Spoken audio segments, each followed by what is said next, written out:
Hello, everybody. I'm Deacon Tim Sullivan, and we're starting a new series here called Greenhorns in the Pew. And what we're going to be doing is featuring some people who have become Catholic as adults, joined the Catholic Church as adults. And today we're joined by Michaul Hainzinger, who I know went through the formation process, RCIA at St. Bernard's Church in Tulsa. So, Michaul, thanks for being with us. How's everything going?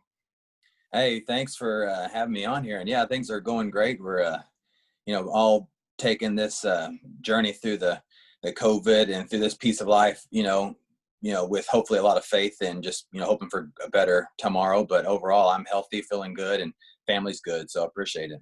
Yeah, good. Well, tell people, our listeners, a bit about your background, where you're from, a bit about your early life, family life, and that sort of thing. Yeah, for Tell us all sure. about you. Tell us all about the basics of your life in maybe 30 words or so. Okay. I grew up with a dad as a coach, and so we moved around a lot. My mom and dad had us in Baptist churches my whole life from the time I can remember through high school and college. We were pretty active in the church. We moved around a lot, played sports. We've got three awesome sisters who are all done a lot with their lives. I'm the only Catholic convert in my close family to date, but it's still early. But anyway, yeah, it's had a fun time growing up in Oklahoma for most of my life. And like I said, I've been in sports and been active in the church and have a lot of fun. That's a shortest summary I can do. Okay. So, during your early years in the Baptist Church, how familiar were you at all with the Catholic Church? What did you know about it? What did people tell you about it? Well, and as we go through this, hopefully the story will be pretty clear and unfold. But yeah, I only knew of the word priest. I knew I saw them in the white robes, and I sometimes would see the smoke in those little boxes they'd flew around, and it was very like such a base level that it wasn't even accurate. Like no one really talked or educated anyone on Catholic ministry, the church, how it was formed. Like you would have never believed that God started the Catholic Church with Peter, even though we all read the same Bible and coming from the Baptist background. And I don't know if it's intentional or if it's just lack of knowledge on their part. I don't know. I try to give people the benefit of the doubt, but we definitely did not have much education growing up on the Catholic Church in any way, really. Yeah, I remember you telling me once, if I recall correctly, that one thing you knew about the Catholic Church is you weren't supposed to join it or have anything to do with it. Yeah, I didn't know how real we wanted to take this interview, but yeah, Tim, that was true. It was more like, okay, yeah, we have Catholic churches in town, but we don't even drive by those. You just kind of just let them do their thing, and we'll be over here in the Baptist church doing the right thing. And I'm like, knowing what I know now, I'm just like, golly, I can't believe that's kind of the attitude. And I'm sure, like I said, there's great people on all the churches that follow Jesus and follow the Bible, but definitely I feel like, and hopefully I can be a part of this movement to open up conversations and eyes to people that were, still worshiping the same Jesus, even though we might have different buildings we go to. Yeah. So, what prompted your interest in the Catholic Church as an adult? Well, whether you're 15 or 35, it's always a girl, is Uh, and it, I met Megan Constantine, my fiance now, and she and her whole family are really strong Catholic churchgoers. They're real strong in their faith, and they, for me, my personality, and this is not always the best thing, but I'm really what's the word?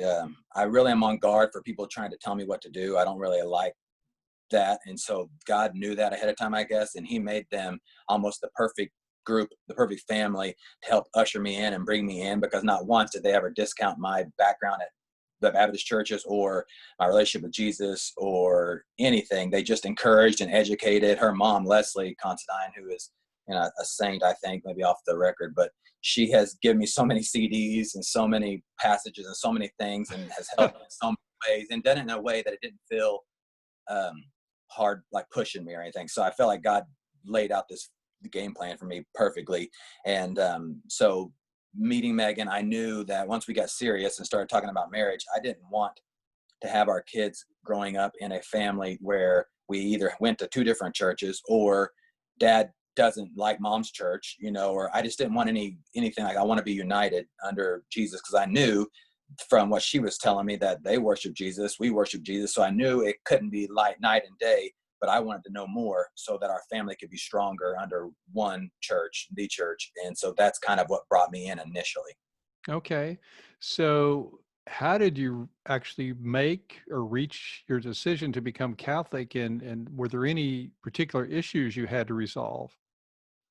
Well, like I said, when I finished that last name, I said initially that's what brought me in, and God had been prompting and working with me from the time I decided to start at least looking into that Catholic Church and attending with Megan. Then I heard about the program, the RCIA program, and I said, yeah, I got to just jump in with both feet and learn. And I prayed. I remember praying before every class, God, keep my mind and heart and eyes open. Help me to have discernment to listen and understand and speak to me, so that if anything is going to set off red flags, I know it, but also don't let me go in looking for red flags. Like, I'm trying to say, see, I told you the Catholic Church was wrong. I wanted to have an open, pure heart about everything.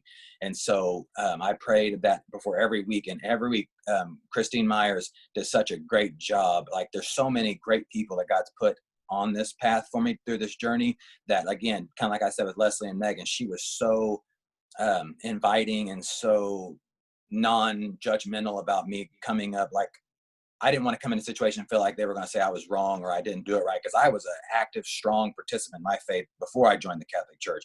So it wasn't like this whole thing was, Jesus wasn't new to me. It was the Catholic Church part that was new, and that's kind of how they treated me. And it helped my personality in particular to not feel like I was, wrong before I got there that day. And they did a great job of just basically adding to the faith, kind of redirecting my passion and my energy into a little bit different of a way, but it wasn't discounting any of my past experiences. And I'll never be able to probably thank them enough for how they handled that situation. Right. And so, just for our listeners, Christine Myers would have been the woman in charge of the RCIA program at St. Bernard's. Uh, what was the reaction of your family, friends, to this whole process as you made this journey into the Catholic Church and ultimately became Catholic? Well, your family, and I hope, this is my hope, your family is always going to be there for you and always love you regardless. And I can tell you that has been the case with my family, but there was definitely phases, let's say, that we've gone through as far as them wanting to know, well, is this real, or why would he do that? Or because you were doing just fine in the churches you were in. Because like I said, we didn't grow up where Jesus wasn't talked about. We had a strong Christian household. And so if it's not broke, don't fix it type of mentality, I think, and none of my family, again, like my experience, we didn't have a Catholic class that we all took growing up to even understand. So it's kind of like my uneducated view until I got educated. That's what they had. So I had to, again, pray, God, give me the grace and understanding to not, now with this new passion and new excitement for the Catholic Church, I can't go at them in any kind of attackful way or like defensive way, because that wouldn't have helped me. Like, just like I got done saying with Leslie and Christine, how great they were with me, I needed to give that same type of response to my family and friends, because you can't expect someone that hasn't went through your experience to have your thoughts instantly. And so knowing that, I prayed that. And I can tell you, just even for my mom and dad, it went from wondering why I would do that to asking a few questions to, I came home one day and they were watching a Catholic church on TV. And I said, wow, we've gone, a long way in a short amount of time. And so they have definitely opened up to it, understanding, asking questions. And honestly, it's been a really cool journey just to see hearts and minds opened up. Not that they've joined the church or anything like that, but they have definitely opened up and listened. And I've been able to have some really constructive, good conversations with them and my sisters, and found out one of my sisters that I don't get to see all the time, they live a little far away. She's raising her son in the Catholic Church because her husband, who happened to actually die of stomach cancer, he was Catholic. And so now they go to Catholic Mass every Sunday. And so it's brought us closer together in that way. And so it's been interesting. It's been like a good journey. I haven't had any hard, at least to my face, I haven't had any hardcore rejection or negatives. A lot more interested people and wanting to know, because I think, like anything else, if you're open-minded and you're a Christian, like you've got Jesus in you. And so it's hard when it's one of your friends talking to you about it in the right way to just put up a guard and be super negative. And so I think the way God's allowing me to approach my friends and family, it's been a slow process, but like I said, it hasn't been any fights or any controversy. It's been more of just like, okay. And then ask a few more questions the next time. Oh, okay. And it's kind of just like a growing process. Right. So I don't know how long you've been Catholic. I'm guessing 3 years, something like that. Yep. Is that about, okay? Well, how's that worked out for you? How would you describe your life as a Catholic over the 3 year period? Well, and I was thinking about this not too long ago, and it hasn't really been like a night or day change. Like I said, I was an active participant in my faith at the Baptist churches I grew up in as a kid, to even being at Life Church the last 10 years. I was a host team leader. I was active. Like, I have not taken Jesus lightly. I mean, I'm not perfect in any sense of the word, but I have tried to be active and participate in my faith and not just sit back and treat God like a genie in a bottle and ask for stuff 24/7. Like I try to read my Bible every day, have my quiet times, attend mass.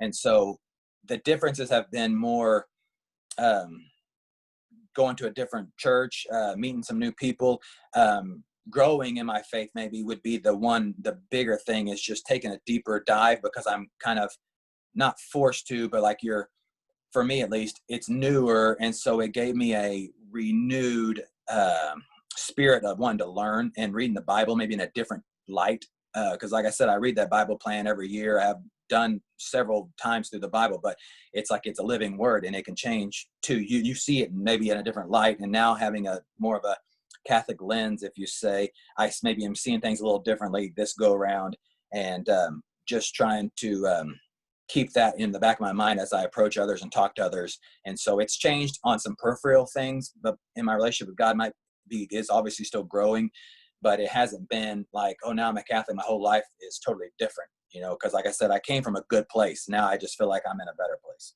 Right. So, what do you think are your next steps for your spiritual growth? Do you have some goals, things you're trying to do in your Catholic life to grow beyond where you are even now? Yes, I think for me, and it's kind of still basic stuff, but I want to dive deeper into some of the prayers, and not just the memorizing the words, obviously, but I want to know what they mean, where they come from, what was the intentions when they were first uttered out of someone's mouth. Like I want to know more of the dive deeper into the history. We learn a lot about it through the classes, obviously, but I want to go back in and kind of pinpoint on a few things like the prayers, maybe dive into the saints and more about their lives. And, because I've learned, like I said, a lot about people in the Bible because you read it all the time, but I don't know all the stuff about the saints and different, even just priests. And like, I think it's just more of a deeper dive in the education of more of the Catholic background and story. And like I said, the prayers, and then just continue to try to find how I can fit in and help. Because like I said, I've been allowed to, through St. Bernard's, speak to the youth, do a magazine interview, do this with you, Deacon Tim, and just try to find more ways that I can help out. If God needs me to do something, I want to be open to it. And I just pray for those opportunities. Right. Well, thank you for being with us, Michaul. I know that part of your goal in life is to be an ambassador for unity in the church and in all of Christianity, and help people understand the Catholic Church in a new and different and better way than maybe they have historically. So, thank you so much for being with us. It's really inspiring to hear your story and your message. So, God bless you and Megan, and I guess you're going to get married here one of these days soon, maybe. Yeah, coming up Okay. June 4th. With the COVID pushed everything back a little bit, and so we've got a date, and so it's June 4th of next year, and we're looking forward to it, and almost got all the details ironed out. But yes, it's exciting times here. All right. Well, God bless you, and thanks again for being with God us. bless you. I appreciate it. Thank you. All right. Thanks, Michaul.